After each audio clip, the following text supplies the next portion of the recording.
Nature is the most amazing thing to do on the planet. It solves every problem. It makes you feel fantastic. You get exercise, you feel connected, you get light, you get sun, you feel it's just the ultimate goal. It's where we've come from and it's where we're not going. It's where we need to go every day. Like everyone just sits in an office working all day and we need to be going out with nature. It's like it's almost like you can't choose not to drink water in a day. Right, it's as important as water and sleep, and yet it's taken for granted. We work all day, we're too tired to do anything, and we go back and watch Netflix and sit on our ass. And yet that's why everyone's getting depression, because we're not balancing our energies out with nature. I couldn't agree more.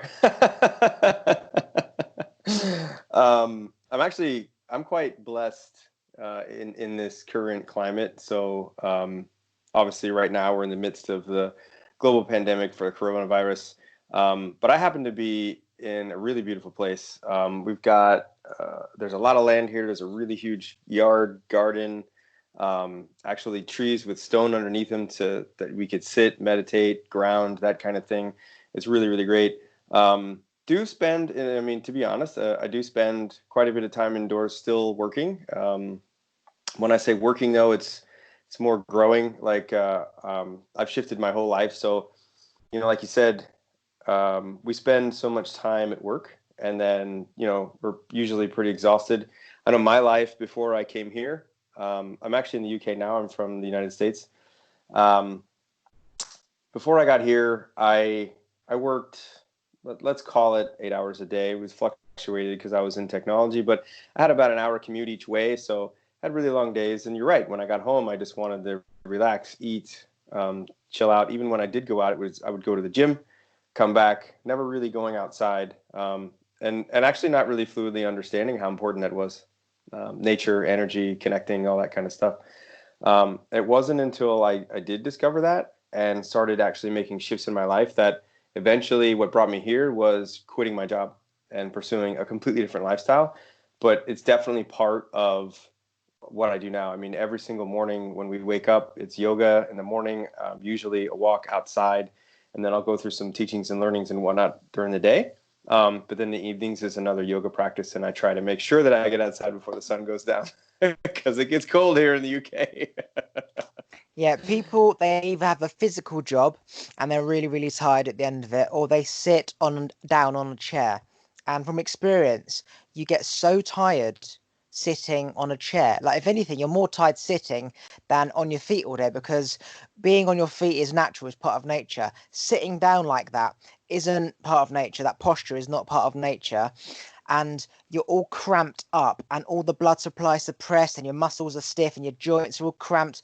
Like, you're gonna feel, as soon as you start to move, your body's gonna be like, what the fuck is going on? Like, I'm not used to this. Like, I'm used to sitting like, that. And you will find that it's harder to do exercise after you've been sitting down, and yet it's the thing you actually need to do afterwards. Like, people go to the gym after office work, they feel so tired.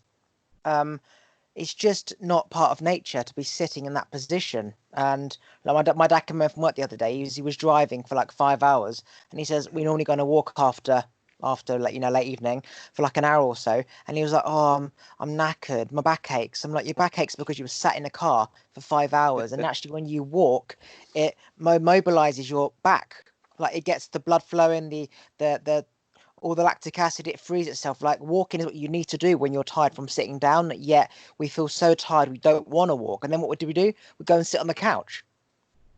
It's a vicious Or lay circle. down. Yeah, it's a vicious circle. That's why I lay down more time than sitting, because I know how bad sitting is. And it's, for me, it's walking or lying.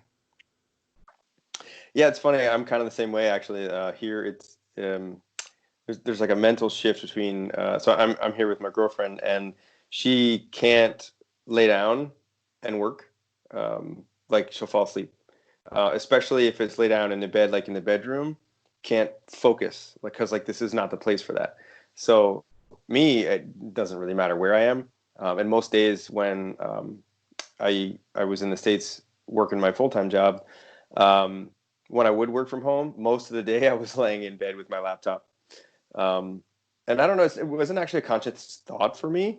It was just, I don't know, maybe more natural.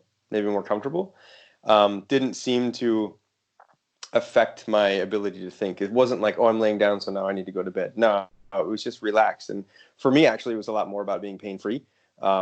I actually injured my back when I was 18 years old. So since then, there hasn't been a day in my life that I haven't lived without pain. So it was a lot more about that. Like when I can feel no pain or very, very little pain, I can finally actually concentrate on what it is that I need to focus on. So I don't Yeah, like know.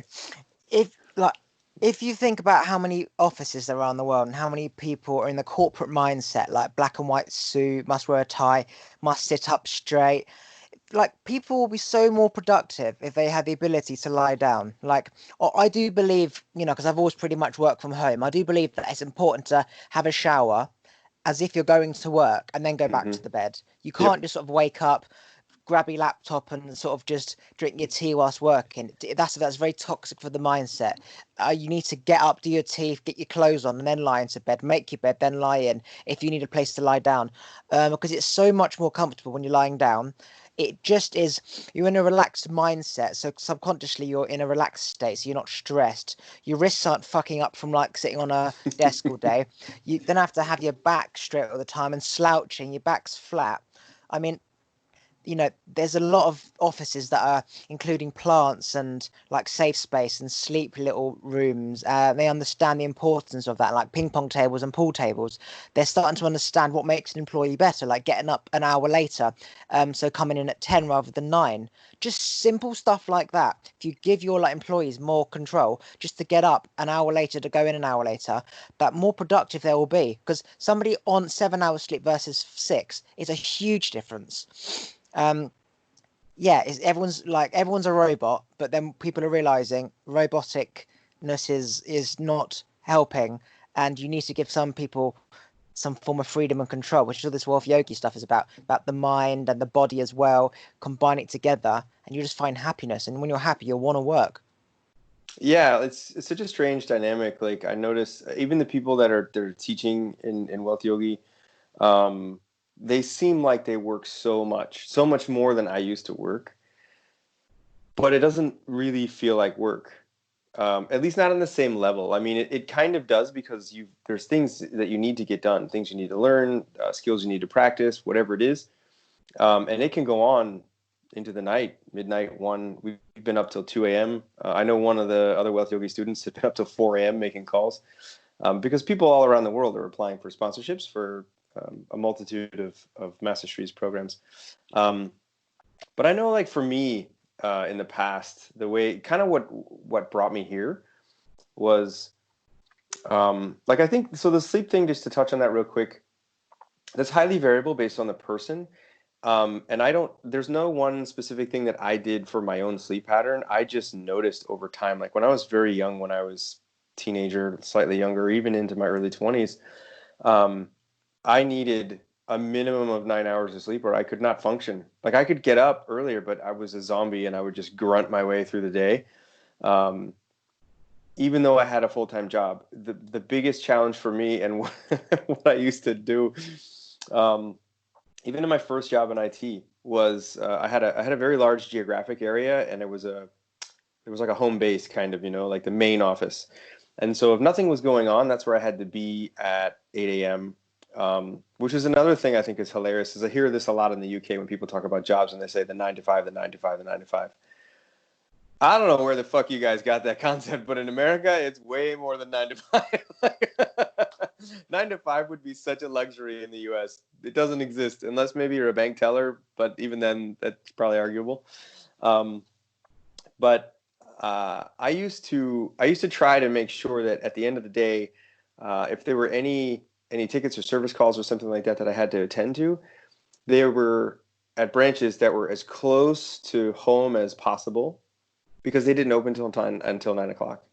And so then I would just let everybody know, hey, I'm going to be at XYZ location in the morning, which really just meant I get 2 more hours of sleep. That was the whole point. Like and it wasn't about dodging work or being less productive because actually there was me and one other guy, and the two of us had the largest geographic area in all of Florida. The two of us produced more work than 4, 5, and 6 man teams did in smaller areas. So I knew that it wasn't like I wasn't really being lazy per se and not being productive. But so young, I had no concept of that, exactly what you mentioned, like being able to sleep more, come in later, work your own schedule on your terms, like how much more productive you can be.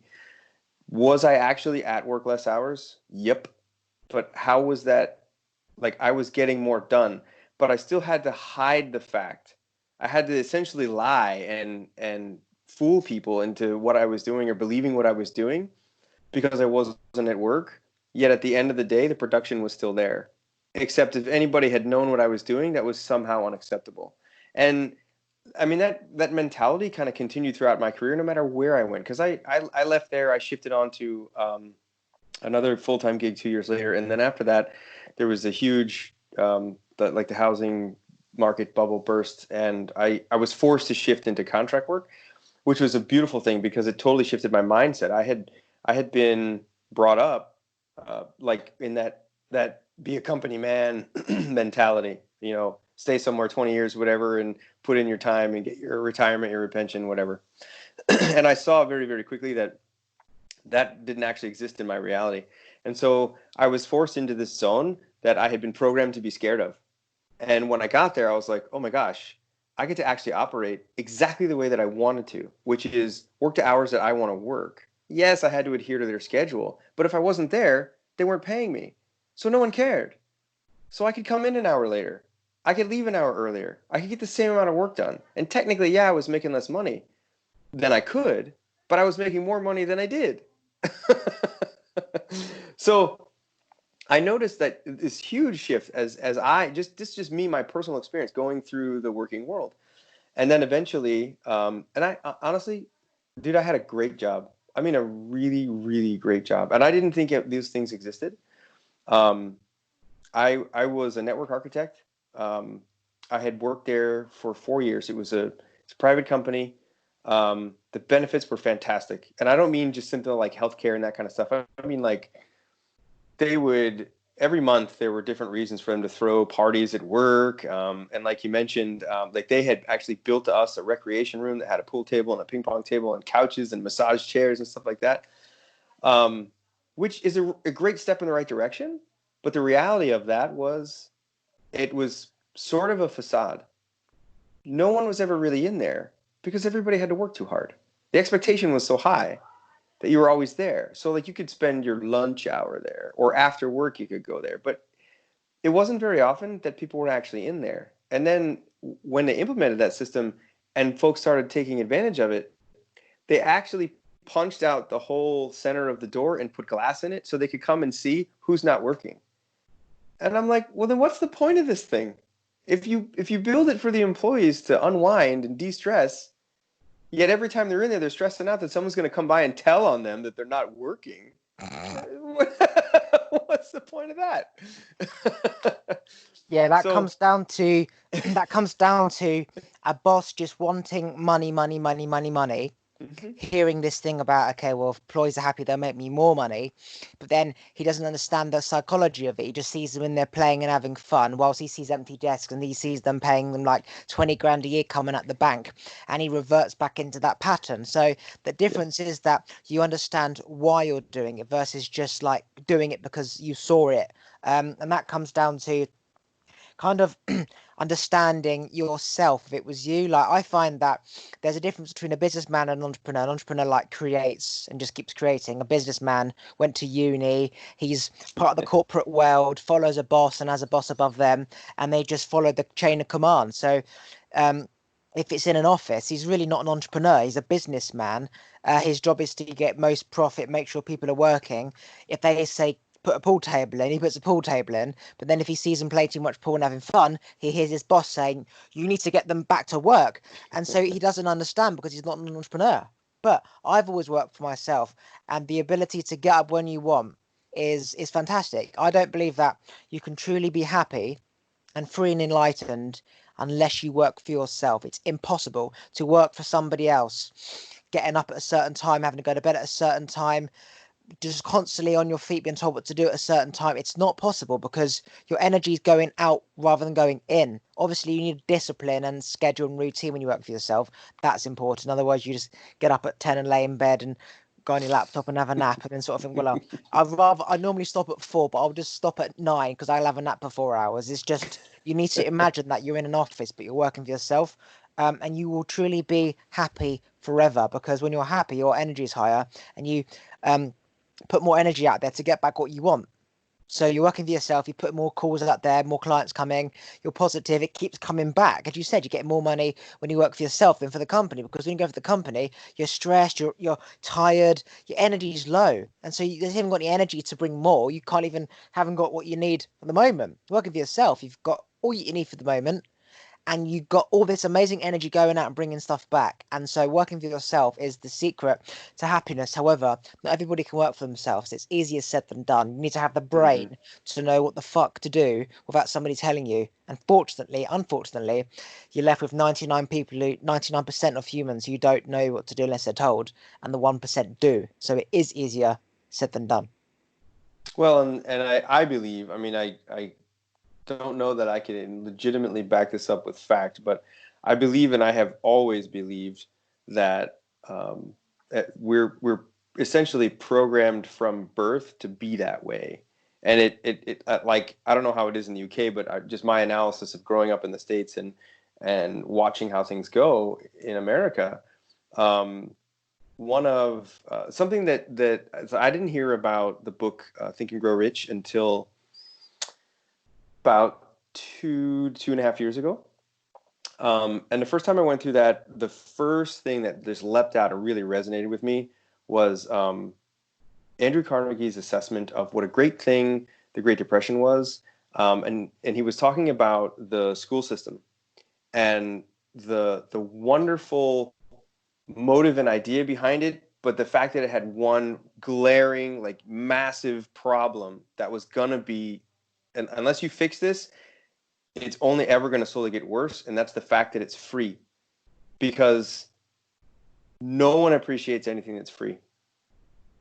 The more you pay, this is something that Master says, the more you pay, the more you pay attention, and that's the reality of it. And I think that now, after so many generations have gone by, this expectation, even entitlement of free education, now kids are so complacent, they hate school, but they don't even realize the school system is programming you to be that corporate automaton, to be that I don't know what to do unless you tell me what to do, to believe that you're good if you do a good enough job and somebody says attaboy or gives you a raise or gives you promotion or a new title or whatever. Like, those are the things that they program you to be happy with. And it works for a certain period of time. And I would say close to my age, like people, I would say it works effectively into their like mid 30s, mid 40s before they wake up and realize, I've done all this and I've received all those accolades, and God damn it, I'm not happy. Like, something is wrong with this system. And that was essentially what spurred me on to start paying attention, to start being open-minded. Fortunately, I just came across a coach. I don't believe that. I mean, I believe it was delivered to me, but it was the right time for me. I was open-minded enough to listen. I was exposed to the secret, the whole concept of energy. And it was difficult for me, like in IT for 21 years, very logic-minded, very skeptical-minded. So the concept like that is completely foreign to the way that I am and the way that I think. But it really just came down to one thing. I asked myself one thing as I was watching this. After it was done, I thought, I really don't, like, if I ask myself if I believe this, obviously the answer is no. So the question isn't whether or not I believe it. Am I going to choose to believe it or am I not? So what happens if I choose to believe that this is all real, the law of attraction, and that everything is energy and everything is and energy is everything? If I choose to believe it and it's bullshit, what changes?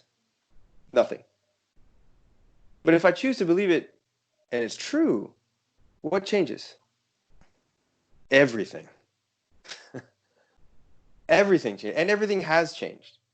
And as I started, that was my first step, literally my first step. Now, did that make me an instant believer? No. I was, of course, still skeptical minded.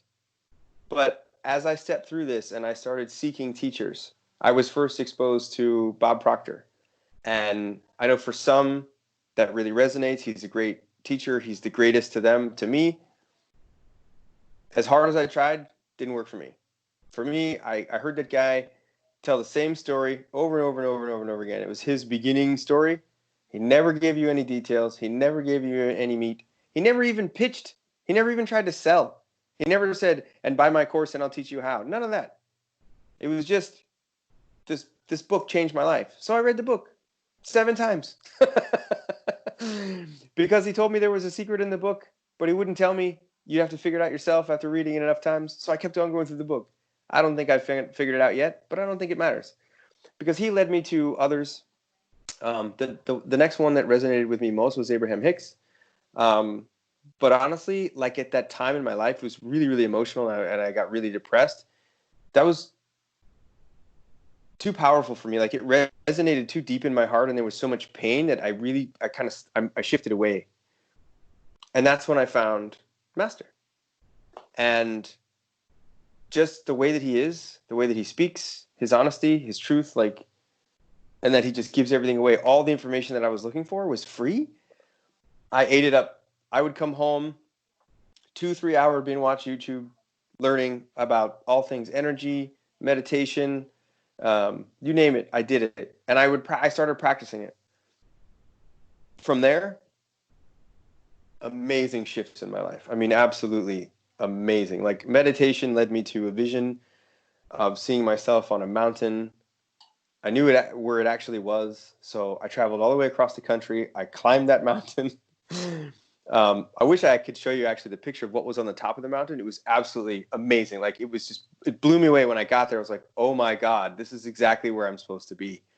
It was almost like someone had built kind of a mini Stonehenge up there. But the mountain that I climbed, there's no path to the top. There's no you've got to be really, really determined to want to get to the top of that mountain because it's pretty sheer and there's lots of, the rock is not solid. It's all little pebbles and stuff. Like it's treacherous to get up there. I had this amazing experience. There I gained clarity. I carried that with me all the way off of that mountain. It lasted me, I'd say, about 3 days. The next day I flew home. I was truly changed, and that was actually that was November 30th in 2018. I got home. One of the lessons that I had learned from Master via YouTube was that thought, speech, and words all hold vibration. So I finally had the clarity to know exactly what it was that I wanted, because most of us, and again, I kind of speak within the framework of Americans, but most people I come across as well, we're all programmed to believe what we want. Like I want more money, I want more time, right? But do you really? I mean, that's a really obvious answer. Those are no-brainer yes kind of topics. But what is it that you want exactly? Do you really want a lot of money, or do you just want time freedom? Do you want enough money? Do you want a house on the beach or a house in the mountains, or do you want to be in a high rise? Like, what is it that you actually want? So I had that revelation before I went to the mountain because I was like, oh my God, I thought I knew what I wanted, but I really don't. So when I came back, it was 3 things specifically. So the first thing, that as soon as I thought it, I wrote it, and then I spoke it out because I was looking for every advantage I could, man, like vibration at all 3 levels.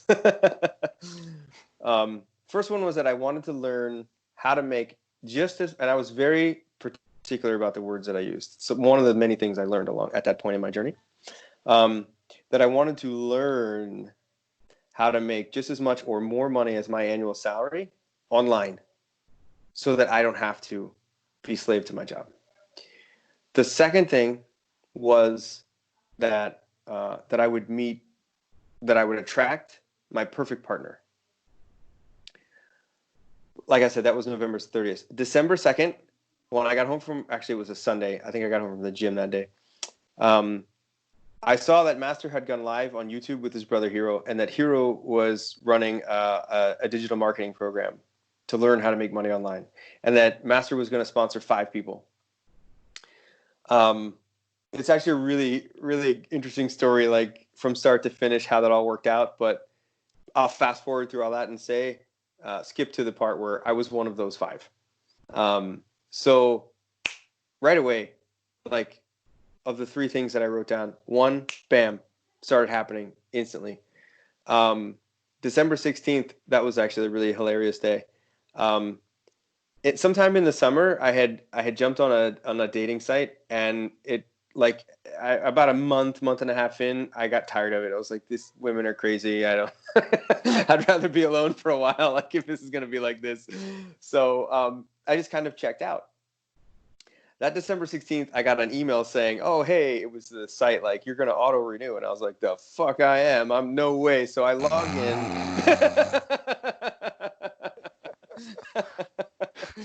I logged in, and I started deleting everything off my profile to save it, because I know they'll just regurgitate that crap and act like they got, like I'm real or something. So I go in there to do that and make sure that I cancel it, because I don't want anything to do with it. And I had 5 messages, and one of them I was like, I mean, 3 were pretty attractive women, I guess, but like one of them I was like, oh wow, she's really pretty, and like she had sent me a message. So I was like, I'll just check right before I go, and I clicked on it, and I was literally blown away. Like, there was this full paragraph, and it had like proper grammar, capitalization, punctuation, sentence structure. I was like, holy shit, she's got a brain. This is amazing. So I did something that I've never done before, which was, I was just honest with her. I said, look, this is the situation. Like, I'm out today.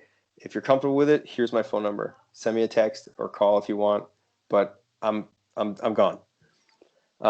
She did. 9 days later, on Christmas Day, we had our first date. It was 10 hours long. She's in the other room right now. She's the most amazing creature on this planet. I can't believe that someone like her actually even exists. Like, all of the things, and I was very specific. There were 37 specific things I wrote about what would make up my perfect partner. Within a week, she had knocked out 33 of them. I was like, oh my God, I can't believe this. So there it was, the second one. And then I had received a phone call about being in Miami for an event on January 5th. January 5th was the day I actually, like, in physical presence, met Master Sri. The third thing that I wrote down was that I would work with him and become a great leader one day. I've spoken on his stage twice. I've quit my job. I'm in the UK. I'm in Lincoln with him. I've been to his house collaborating. I'm actually, I think this would be the first time that anything is actually being said kind of publicly, but I'm unofficially right now part of the team, but Christina and I are actually taking over one of the business funnels for speaking. Huge shift in life, man. Nothing I ever would have thought of. Like, I didn't write down, oh, I want to be a speaker one day, because I don't think a lot of people would believe it. Like, I don't even say this to anybody, because it's kind of Master's story. And I don't want people to get the wrong impression and think that I'm just copying his template or his story because it works for people. No, it's not the case. But the reality was, I was super shy. I was a really shy guy, like, especially as a kid, and slowly over time, I never saw myself as a speaker, public speaker, stage speaker, even like this podcast, be on camera, like all that stuff. I used to be like, no, that's not me. In fact, I think from about 13 years old till in my late 30s, there's probably a dozen pictures of me that exist. I didn't even want to be behind a camera. But yeah, it's just it was such an amazing journey, and it's not even over. Like, I'm still actively in my third manifestation, and so many things keep coming, like all this opportunity, and that's, I think, something else that a lot of people need to know, even if it's just this. And it's kind of a Richard Branson quote. I don't remember his quote exactly, but it goes essentially something like, when an opportunity presents itself, say yes and figure it out later. But that's a teaching that Master gives, and something that I have taken on. And you just get used to saying yes to things. Like, I don't know where this is going to go, but yeah, I'll do it. Yes, I'll try it. And for me, it was like, okay, yeah, I'll coach, I'll speak. Is it scary? Heck yeah. But when you bust through that, it's amazing. Like the amount of lives that I've impacted already, people I don't even know. I mean, I've called people up because they've applied for uh, sponsorships on some of the master's programs. I could literally leave. Well, not right now because we're in lockdown because of the pandemic. But when that's over, I could leave here, quit everything I wanted to do, and I could travel around this world. Like all the connections that I've made with people, I've been invited to so many places on this planet. I could probably spend the next 2 or 3 years visiting people. It's amazing. Uh, so what I will say based on that is my next step on my vision board is to be hired to speak at an event, multiple events. So my next step is, so the first part is putting my knowledge out there in the form of podcasts. The next step is somebody will come across my podcast and be like, holy shit, I need you to speak at my event. You have got knowledge, brain, fucking energy, like you have a story, and they'll fly me out and I'll speak at the event. That's my next step on my vision board. And I go on a long walk, I have a shower, I meditate, and I say, it's coming. I'm, like at some point they'll reach out to me on Instagram, they'll email me, YouTube, somebody somehow, somewhere, I don't know when, who, when, how, might be you, who knows, will be like, hey, I'm looking for speakers. I've listened to your shit. You're fucking good, man. When can you schedule a video call? And then they ship me out, fly me out, whatever, and I speak. And then that is the next stage of my life, doing speaking events, mixing with people, also other speakers and other people. And then you do that event, and then you do that event, and then you do that event. And the end goal is to have my own speaking event. So I put my own production and speak, like run the show myself, basically, hire the venue, get the tickets in, speak on the stage. That is the end goal. But you need to get your name out there, you need to get a following, you need to get money to pay for your shit, which comes from the speaking, and then you end up paying, say, 25k for a big event, and then you put it on yourself. But that is my end dream. But it's interesting how my next stage is a speaker hiring me. That's all I'm gonna say. Nice. All right, so I'm gonna have to target you in my next ad campaign. I think when we shape up the speaker funnel. No, listen, like, what's amazing about, Bob Proctor, he actually was somebody who I obsessed with in the early beginning stages. Like, I would listen to all of his videos, literally. The one where he's got the whiteboard and the brain and the paradigm and the A to the Mhm. B, and then you fall. I I've always been somebody who's been too far forward in life. My dad's always said slow down. I've always Mm. been too far ahead. I jump in and figure it out fucking never because I'm always focusing on to the next bit. So I'm the complete opposite of extreme to what most people are. Most people, they struggle to get that and then they relapse. I was always fucking so far in the future. I had no friends, no one liked me, just doing my own shit. I'm just focusing on making it, like just keep going. And then I look back and I'd fucking bought hundreds of domain names, millions of websites, fucking emails and passwords all over the place, ideas coming up my asshole, right? And then at this same, I had Tourette's growing up, right? And Tourette's is brain activity, excessive brain activity, which causes you to twitch because you're stimulating other face muscles. And the medication, which is supposed to help the twitching, which it did, it slows the brain down. But my thoughts never had answers because the medication slowed the brain down. So I had 10 years or 15 years of thoughts from 5 years old, twitching till I was 21. So much thinking and twitching because I couldn't work out, is there a God, chicken or the egg? Like, I can see more, work for myself, basically get a job, can't you be normal? And it was just too much. And then I came across all these videos online about power of the mind, law of attraction, and how medication suppresses the brain, meditations, and I literally came off a medication in one night. 3 weeks later, my twitching stopped completely because I'd thought about all the things that I couldn't think about growing up as a kid. And I was in a meditative mindset for so long that I had the ability to make my Mac turn on. I could make lights flicker. I had magical powers. Because my energy was so strong, it was interfering with stuff. My TV would click. I'd be like, should I do this today? And the TV would click. Click twice if I should, click once if I shouldn't. And it would go. No joke. I used to make things click and like interfere with energy sources because my energy was so strong. Medication suppressed my energy inside me my whole fucking life. I spent my whole life in my head thinking and thinking excessively, where I didn't know what it was like to be aware because I was always in my head at school, never understood anything. I was in my head, always just in my head, basically. It was like being a blind man who could now see. That's the only way I could explain it. So I had meditation for the first time ever, no voice in my head, no thoughts, no medication, no twitching. My bad acne, that went because it was the stress which was creating all the spots. I mean, boils on my face, fucking Mm, boils everywhere, yeah. 3 weeks, it literally all disappeared, all because I didn't have any brain activity. And it told me that everything in life, almost every problem, physically and mentally, is based on brain activity. It's energy, right? And people control their thoughts, they meditate, and they can control everything. Like the brain is, I call it the source of.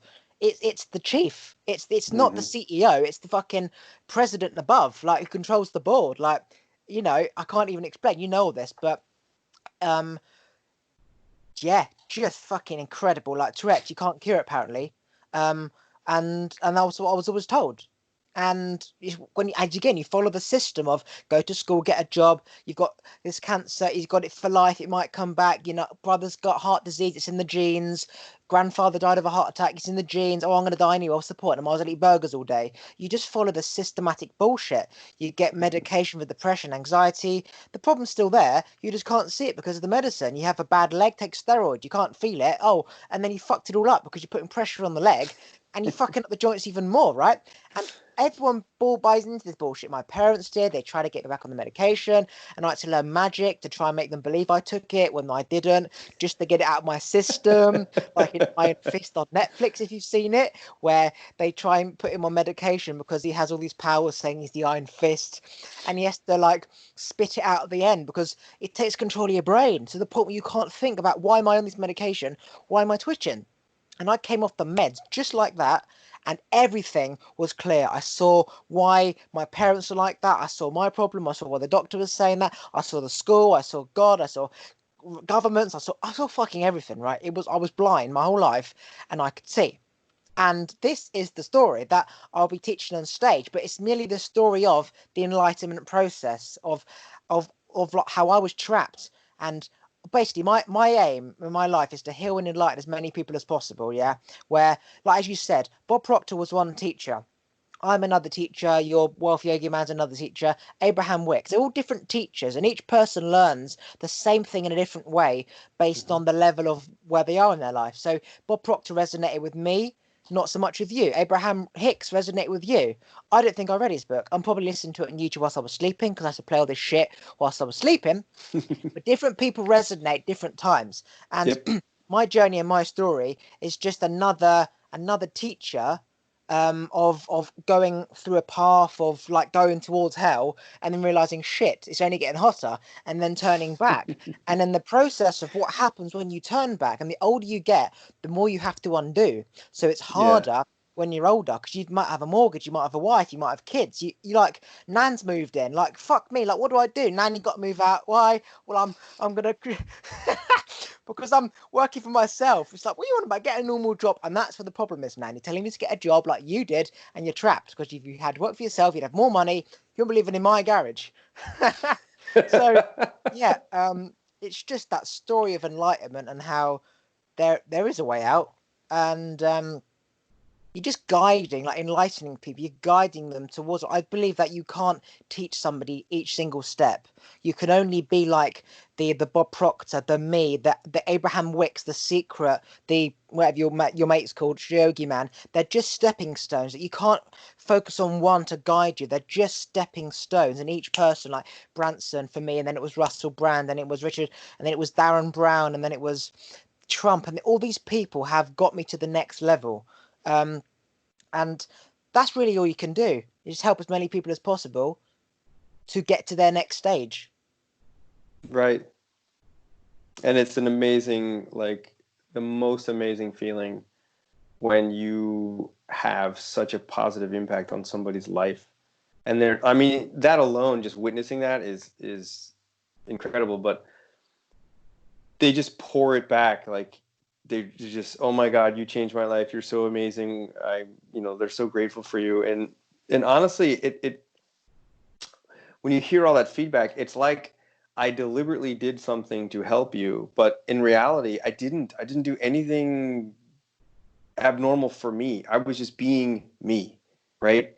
It wasn't like I made this decision, I'm going to do something special for this person and make them feel this way. No, you just, I kind of hate to use the term be yourself because I don't really believe in that. Mostly because people don't know who them like they really are. Um, it's funny, like so many people, like I just want to be me. I just want to do me. Whatever is that. I want to be able to be myself and be what I want. Like I hear that, in a one-on-one setting, like, who are you then? Like, you tell me, like, what is you? And if they actually have an answer, I'm like, and where did that come from? Were you born that way? Did you just come out and be like, this is who I am? No, every single time the answer is no. You were programmed to believe that that is who you are or who you should be. Do you know who you actually are? Like who you actually should be? What your purpose actually is here? What makes you truly happy? Like so many people, they think they know. Well, where did that idea come from? If it wasn't your own, then who are you? Who are you really? Like what is your authentic self? Do you even know? Yeah, so like growing up, it was, I truly believe that we are destined for one thing.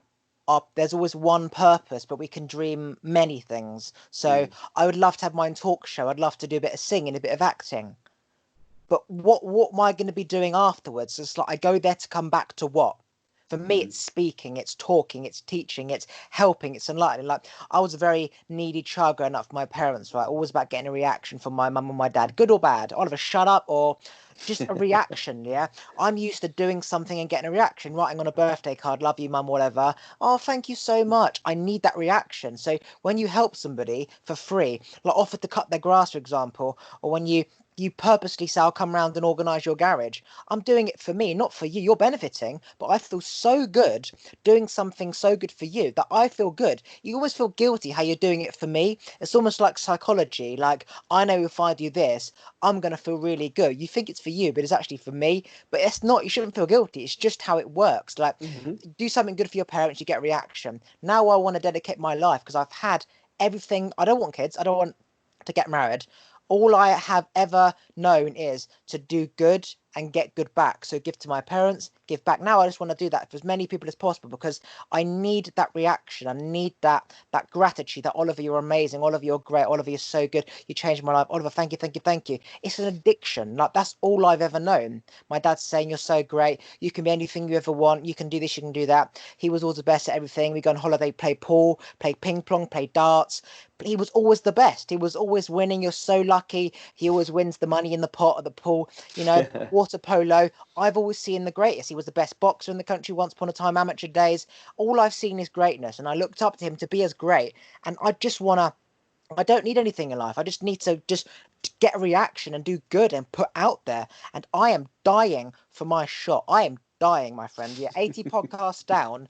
I know I'm one podcast away from that one call from that one person who's got that one platform who will put me on that stage, right?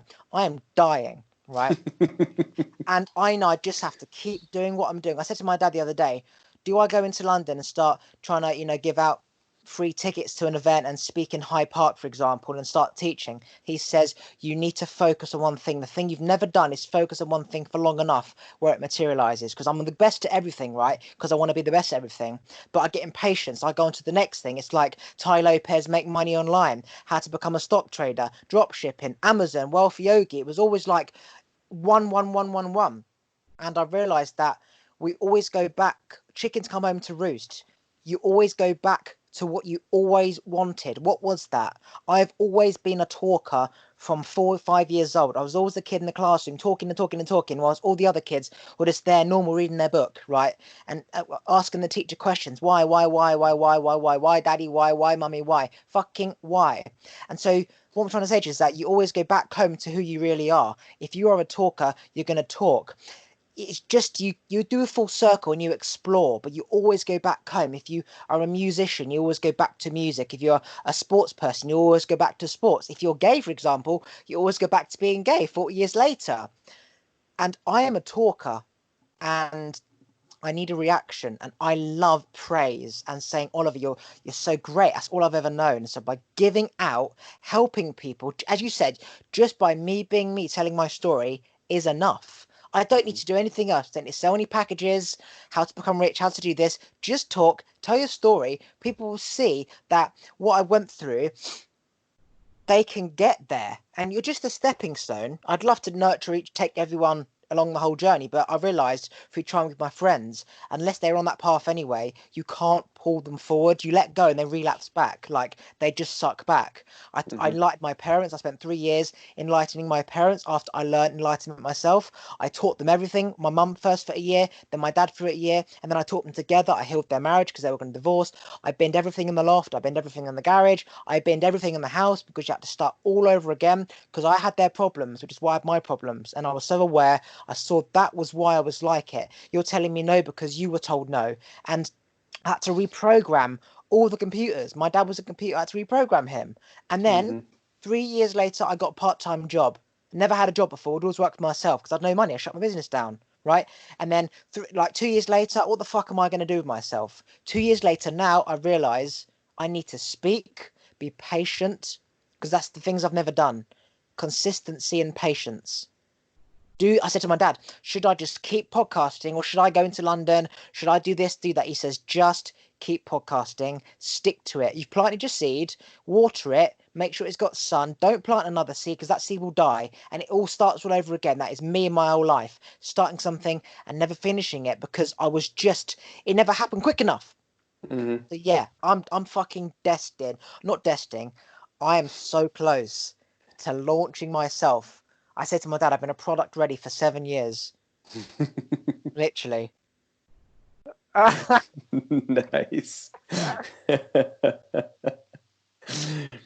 Yeah, It's like I don't even know where I'm going, what I'm doing. Um, that's I the fun didn't. part. Just not knowing where you're going, just flowing. Yes, yes, I'll do that. Well, Yeah, now, yeah, like now, like, but that, getting to that place was a big deal too, because for me, previously, all the fun parts of my life were when, in reality, things were the most boring because they were reliable and I felt like I was in control. Because when I grew up, like as a kid, even when it was just like when I was real young, single digit kid, it was just me and mom, and we were moving around all over the place. I didn't even know what was going on. I was too little to know. Um, then she met my stepdad, and about I was about 7, so like 3 years later, I'm 10, and then overnight I'm the oldest of 4, and whole life changed, and not for the better. But it was a struggle then. I mean, it was a huge struggle, just the two of us, and then when she finally met somebody, it seemed like things kind of stabilized. I don't know, like I guess um, the things that I noticed as a child were like before that she was gone all the time. I'm sure it was because she was probably working 2 jobs, and this would have been like late 70s, early 80s. So um, not the best time for single women with a kid. um, but for me, it was just I was always at somebody else's house. Like, I mean, it was obviously babysitting, right? But um, I noticed, when he came around, that I got to be home more, and that meant I got to play more, like in the way that I wanted to, with the things that I wanted to do. Mom was around more, so like it was good. Like it started to get kind of good, and then suddenly, boom! Not only was I like thrust into all this responsibility that I shouldn't have had because I was just a kid, but we also, I mean, it was such a stress financially. We were always broke. It's always, I mean, that was a lot of stress. Um, and so I, like, I saw that life, and I saw so many people living it. Not just us. We weren't unique. There was a lot of people that were struggling. Um, and I knew I didn't want that life, but I had no idea how to get out of it. Um, I ended up going to a technical high school to learn a skill because I knew that if I went to a regular high school, I'd be just another idiot out on the street with nothing, with no skill.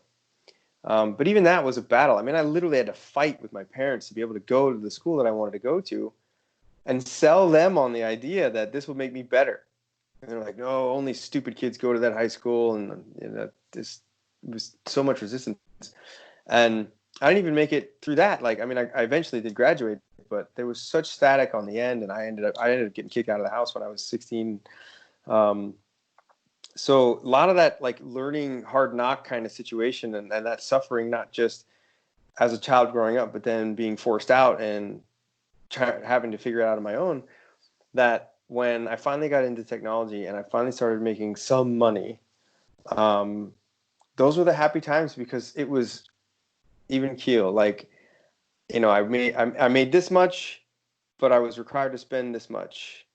Now I spent this much because I never could before, and I had all this money that, like, I could do the things I wanted to. I could get a nicer car. I could buy whatever it was that I wanted for my home, my apartment, that kind of thing, a new stereo or computer, games, whatever it was I wanted to do. I could finally do it.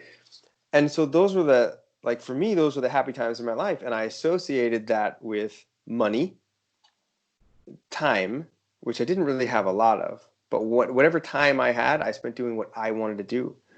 And that was all entertainment, but also interaction. And that was the piece that I didn't really notice. Like, I never ever would have classed myself as an extrovert. But my Christina reminds me of that all the time. She's like, you need people, you need attention, you need to be out there. Like, you need that interaction with folks, whether I'm serving or whether I'm just contributing or involved in something or just getting out doing something. She's like, that's what you are totally different. When I'm like that, my energy goes way up. Like, I can stay up later, I can do more, I can focus more because I'm engaging. Like, I'm engaging with people.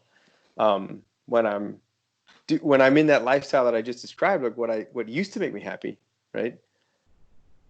I'm really bored. Like, I get bored and I get down. Not like, I wouldn't say I get depressed, but like, my energy should be here and usually is, and it'll come down because I'm like, I want to be outside. I want to talk to the neighbor. I want to talk to my friends. I want to take time off and just interact with her, like whatever it is.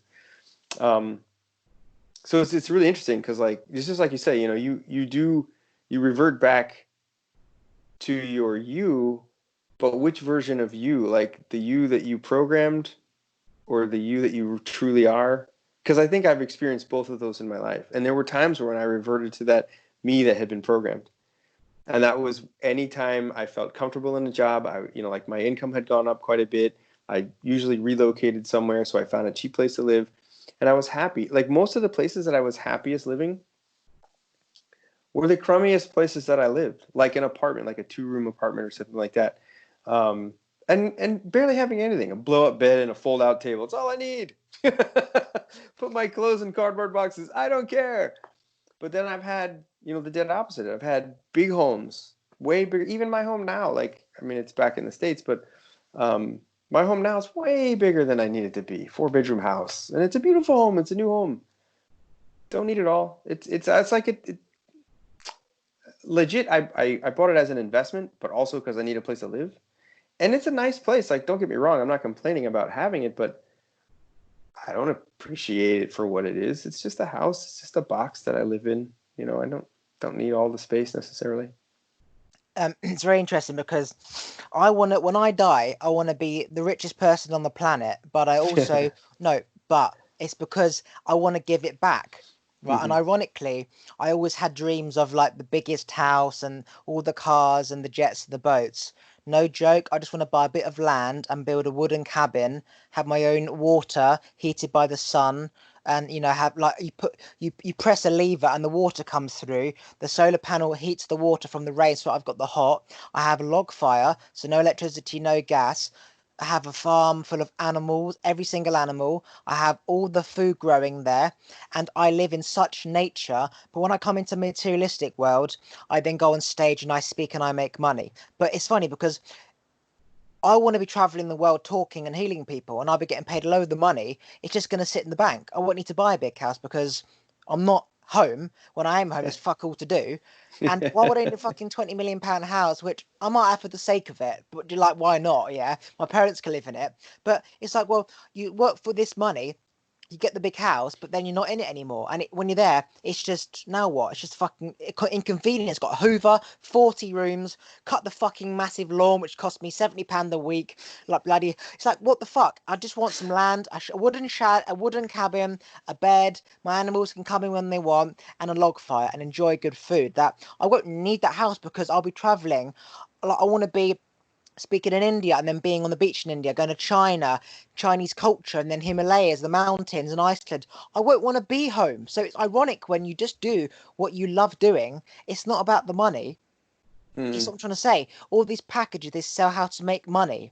And you go down there, you spend £500 in a Thai Lopez package, and you go back because you wanted the money, which is why you went down there. But if you're not happy, like you weren't doing your tech technology thing online, you're not going to be happy. Happiness comes from just being happy. And ironically, money comes when you're happy because it's not about Hmm. the money, it's about being happy. And when you're happy, it sells to people and they want more of that happiness. And it's just service, and service is just trading this cabbage for this orange, cut my grass, I'll cut your hair. That's just money. And when you're happy to serve everyone and every fucking person out there, you've got £10 for cutting someone's hair, £10 for the orange, £10 for the grass, £10 for washing the cars, all this money coming in that it feels so good serving that you don't need the money and you don't need to go home and watch Netflix because you're just in service. And as you said, there's no better feeling than serving humans and them saying thank you. It's an addiction. It's the highest drug on the planet. Positive energy, charging me. I'm supercharged. Now I can supercharge you. That's the reason why I want money, just so I can have the most pleasure in going to London and putting every homeless person up in a Premier Inn or a Travelodge for a year, all paid outright, and just saying, "Come on, you, let's go." Take him to the shops, get him some nice clothes. I say, "Look, you've got a year to sort your shit out because after this year." You're gonna not have the hotel anymore. So you ground everyone up, you put them in the hotel, you could teach them, I'll get somebody to teach them law of attraction, whatever, and you give them a chance and like just like fun shit. I mean, money for me is about service. It's not about getting what I want. As I said, you get a car, now what? It's about just doing good things like going into the Tesco supermarket, paying for 10 people's lunch and shopping. Just for no fucking reason why. Getting a random bag and giving it to some random person in the street. That is a reaction. That's the fun. Throwing money in the air and everyone grabbing it. That is why I want money. Because it's just a reaction. It's just love. It's positive energy. It's easier said than done, of course, because this is not the normal type of behavior thinking like that. Like you want to be rich to give it out, and who the fuck does that? But that's what I want to do. Just serve. Yeah, well, and I mean, I say money is a magnifier, and like a lot of people, so like the vast majority of people are programmed to believe that money's bad. Um, like, I mean, I'm sure even you could finish the sentence if I said money is the root of all. Evil.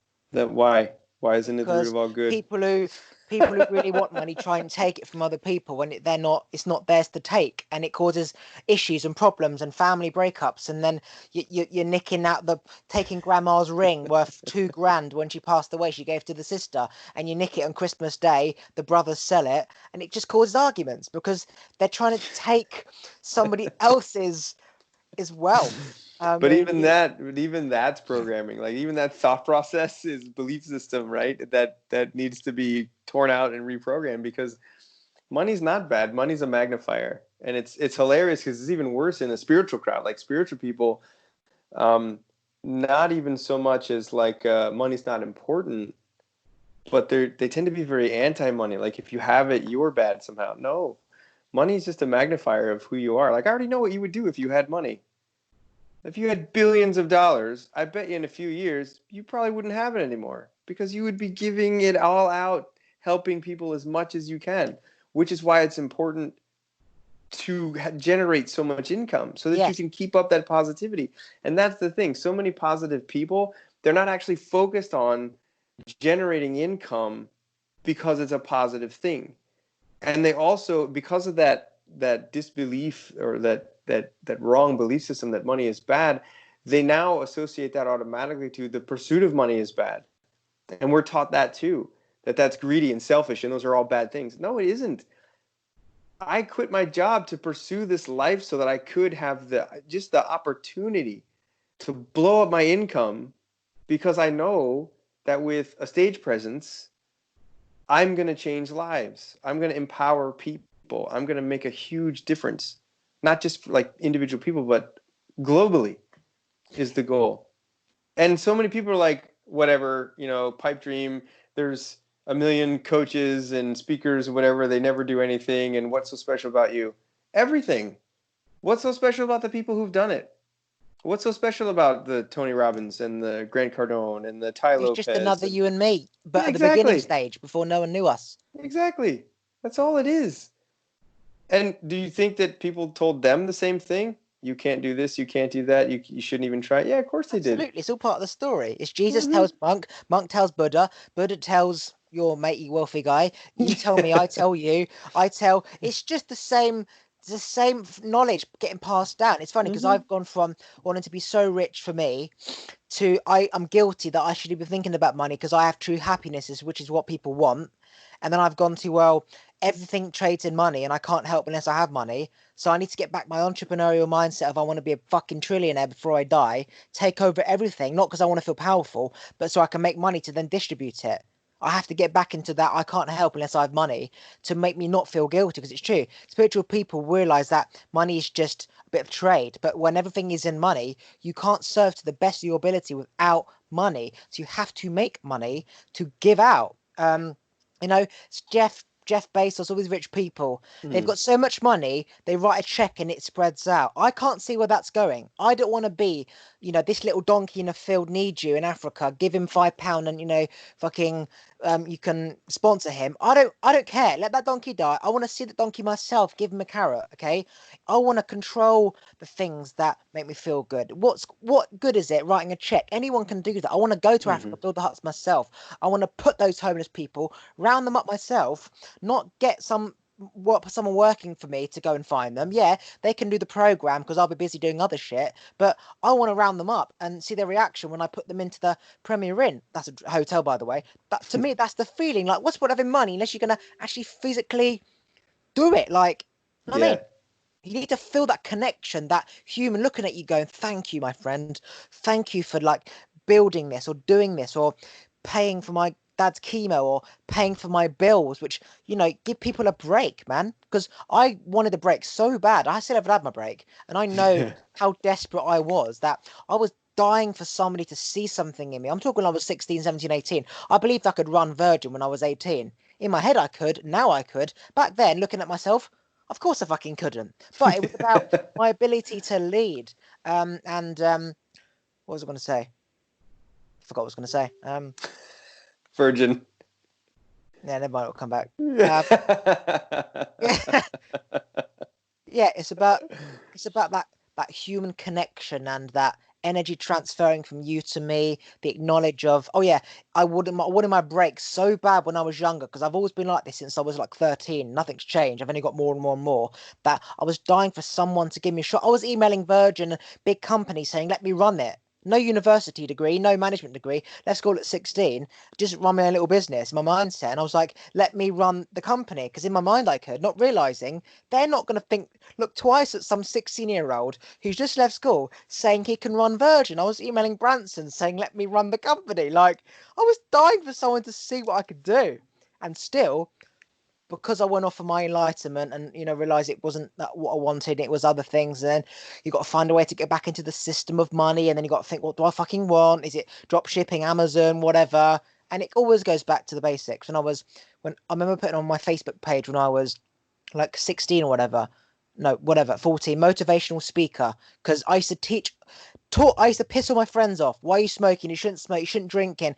I used to parent all my friends, and they used to say, you know, you should be a motivational speaker. And I used to lecture my dad about all this stuff and how why people smoke and their societies. Like, you sound like you're fucking Russell Brand and all that stuff. You should be a motivational speaker. And I put my Facebook thing, job at motivational speaker. Ironically, that was like, 10 years ago. But the point I'm saying is that the full circle comes back around. What you're destined to be, you're going to be, even your dreams might be someone else. My dream was to have a talk show when I started with podcasting. But I'm realizing my destiny, what would I really, really, really want to do as a choice is just stand on stage. I do that for free. Just speak, you know? Buy me lunch. That's worth £3. That's my paycheck. Yeah? Make sure it's Marks and Spencer's, which is like quality, not shitty corner shop food. I spoke for an hour, my friend. Just give me some fucking quality food. Some microwave shit. Oh man, that's awesome. Yeah, I don't know what's in store. I know that there's going to be focus on speaking. I got no idea what direction it's going to go. I don't know if that's just what I'm going to do, or if I'm going to learn that and then take that someplace else. You know, I don't know. I'm just I'm here now, and it's it's an interesting story, and it like what you spoke about. I think everybody has that exact same journey of like phases of life where from zero to whenever, there's a lot of just joy in what you're doing. It's all that learning, like not understanding what hot is, like there's so much joy in learning. It's like learning, and then you get to that place where you want to be rich, and for all the wrong reasons. You know what I mean? You want to be rich just so you can fuck off, and you want to go party and take planes everywhere and boats everywhere and do all the exotic things that you can, and all that. And at some point along the way, for the vast majority, that dream usually just dies, and then their life flatlines, right? Um, but as you mentioned, like suddenly, then you discover happiness. If there's a next phase, right? If you like most people, they just flatline the rest of their lives. The next phase for people, though, is realizing that you can be happy, and then there's the figuring out that happiness isn't dependent on money. And then that's kind of the next break, especially with a lot of spiritual people, like we were talking about before, where they assume that happiness means no money, no pursuit of money, which is not true. They've incorrectly associated that you can't be happy with money. No, you can be happy with money. You could probably be a lot happier with more of it, but just because you don't have it doesn't mean that you can't be happy. And then they migrate more towards kind of like we're at right now, where seeing the value of money, accepting the fact that we live in a world full of money and we have to wear clothes, even if they're not branded. We have to eat every day. We need a place to sleep, like that kind of stuff. And all that costs money. You can't live without money. So what are you going to do? Are you going to trade life for money? Because that's what everybody does. Everybody like thinks that they get paid for their time. They don't get paid for the time. It's real simple. And for people watch this podcast an hour later, who disagree with me, start your watch, start counting right now, and then tell me in an hour how much more money you have in your bank account. You don't get paid for your time. You trade your life for time, or for money, not your time for money. No one cares about you or your time. They want, chunks of your life. And that was for me, like, I think it was the biggest driver of why I needed to change. I didn't even know what the change was. I just knew I needed to change because, like, I was tired of trading my life. I didn't want that to be my life. But the best thing about it, so like, I meet the most amazing woman, want to spend all my time with her. Can't, because I have to go to work. And bookending work is a long, stressful, angry, traffic-ridden commute. So I'm stressed when I get to work. I'm stressed when I get home. Looking forward to spending time with her. Have chores to do, whatever. And I'm like, this isn't, I get home, it's not even the best of me. The best of me, those other people gave me money for. The best of me was over there during the day. Now I'm burned out. I don't want to do anything. I mean, not nothing, but I don't have that energy, and I don't even have the time now. I've got a couple of hours, then I have to go to sleep, rinse, repeat, get up, do it again and again and again. For what? Living for the weekend? For 2 days? Yes, exactly. Fucking hell. Out of 7? Fuck that mess. No, I don't like it.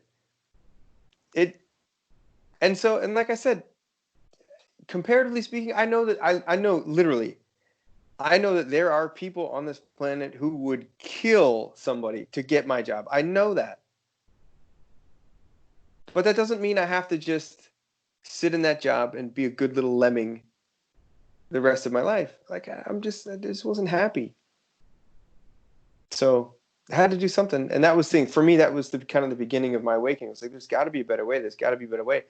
And simply just focusing on money, it wasn't the answer, but it was the beginning for me because I knew finances was what was going to get me out. So how do I figure out how to do that? How do I find a way to crank up my income? Because no one had to tell me this. I knew I figured all this out on my own. I just pay attention. All of the most successful people, all of them, they were not born that way. They were born under the same, similar, or worse conditions that I was. And most of them did not go to college, if not all of them. Probably all of Not, them. not all of them. No. Warren Buffett 90%, did. 99%. Yeah, I know, but yeah, like over 90% sure. But I know Warren Buffett did. I know Bill Gates did. So I mean, there's a few who did. But so many of them did not. So many of them invested in themselves. And that was finally the thing that clicked for me. It was like, invest in myself. So that was the first, because it wasn't like, how do I make the money, right? There's lots of get rich quick schemes out there. None of them work. But I knew that, like, obviously people do it. It can be done. So how do if I can't access those people, because that would be my first choice, right? Was hang out with the Bill Gateses and the Richard Bransons and the Tony Robbins and whatever, like the guys who have crushed it, and be like, teach me to do what you do.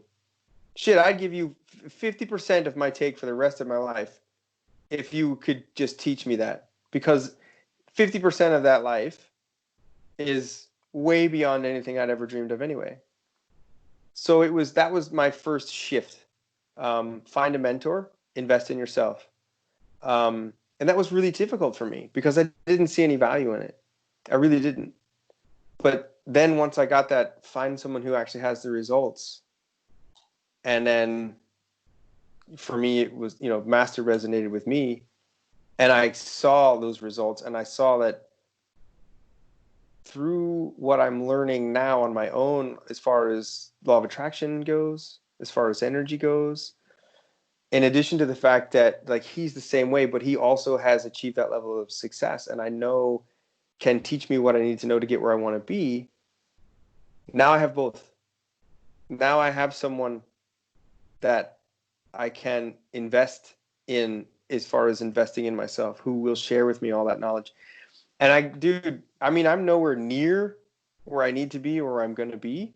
I can tell you, though, that everything I've invested, it's paid off tenfold at least. And most people still can. I mean, if I'm really, I'm trying to think in my head right now, I would say I'm a good $20,000 to $25,000 of investing in myself over time. The value that I have out of that is way more than that, though. And the thing about it is, it doesn't stop. I can't speak for other people. I don't know what their relationships are like, but like now I have a relationship with Master Akarshana. I get to go to his house. I get to collaborate with him. I get to work with him. I get to train with him. And now that doesn't cost. Now I'm part of the team. So everything, like the old me would have thought, like, I got to find a way to become part of the team to get all that training for free. It's investing in myself and taking action on that got me to the point where being part of his team even became a reality. And this is just another one of those say yes and go with it. Yeah, I find that anyone can take this journey by doing two things. If you trust your gut, you're essentially shooting out into the universe a massive antenna, okay? And you just have to keep going along with it. And as your energy increases, that antenna gets stronger. You keep going forward and forward and forward until you're here, you're saying yes, and then you're on stage and then you're at Branson's house. But what's crucial is that people forget that they've come from somewhere and you have to tidy up the mess. You've got to undo the knots. And so you can't make the same mistake twice moving forward. But because you're part of the past things are going to come into play again. So it's called the patterns are going to recur. And most people, they try and move forward and they relapse and they can't understand why they're not getting that break. So when they come back around, don't make the same mistake twice. If you always leave your coat on the floor, hang it up. If you always, put your computer on, say, sleep, for example, and the phone and the cost goes up, shut down. Put your keys in the bowl so you know where they are rather than throw them on your bed. If you keep not making the same mistake twice whilst trusting your gut moving forward, you literally will transition. It's that transition between relapsing because it doesn't work and understanding why it's not working, because you're letting the old patterns occur, and that's controlling the present. And you don't want to have this at present. You want this at present. So not making the same mistake twice and moving forward, trusting your gut. I remember, and I still do this now, not making the same mistake twice. And I do not make the same mistake twice, and I haven't made the same mistake twice for 7 years. If I'm late, I get up an hour earlier. If I piss during the night, I go for 3 pisses before I go to bed. I never make the same mistake twice. Just quickly, I've got another podcast at 4. Quickly plug anything. So you've already plugged it, so I can just quickly go, and then we'll just continue the next few minutes, whatever. I don't really know that I have anything huge to plug because I'm work in progress. So I guess I'll just plug if anybody's interested in like following the journey or learning more about myself, Master Shri, anything about speaking, coaching, how to achieve any of the shifts that I've spoken about at all, hit me up on Facebook, facebook.com/Scuba Steve official. It's pretty obvious. If you've seen this face, you'll recognize the guy in the picture. And I just started Instagram. Haven't really done anything with it yet, but it's scuba_Steve_official. Look me up, follow me. Right, so people they want this like thing in the future, and they are having help. I call it a Lamborghini tied to a lamppost in first gear. You're trying to move forward, but you're being pulled back, and the wheels are spinning, right? Mm-hmm. Not making the same mistake twice. It's overlooked. Like, you hear business people say, don't make the same mistake twice, but you can apply that to your life. Like, it's an actual concept where things won't happen if, as long as you put a system in place, like a business, so they don't happen again. If an employee cuts themselves because they tripped on a bit of glass or tripped on a wire, you hide the wires behind the desk. If, for example, you piss your wife off because you've left the toothpaste on, then put the toothpaste lid on and say, look, I'm sorry about that, and you've put a system in place. People just let the same things happen over again. And those little things, like hanging your coat up, toothpaste, just simple shit like that, is the reasons why people, they never quite get to the light. It's almost like they're going through brambles in the woods to get to the ocean, and all these brambles are fucking like getting caught up in them, and they're just getting angry and kicking them and ripping themselves. You've got to cut the bramble where it's caught, throw it over there, and make sure there's no brambles caught, and then look forward to see if there's any brambles ahead. Cut those, and then you step there and you look back, you've just got space of no brambles, because you are managing the things in the way along the way. And people, they try and move forward, but you have to understand, you can't just fucking jump forward after 25 years, probably more years of living a certain way. You can't just stop that pattern. It's like going to the boss, I'm working for myself. What the fuck are you on about? Go back to your office. No, literally, I'm resigning right now. I'm working for myself. What do you mean?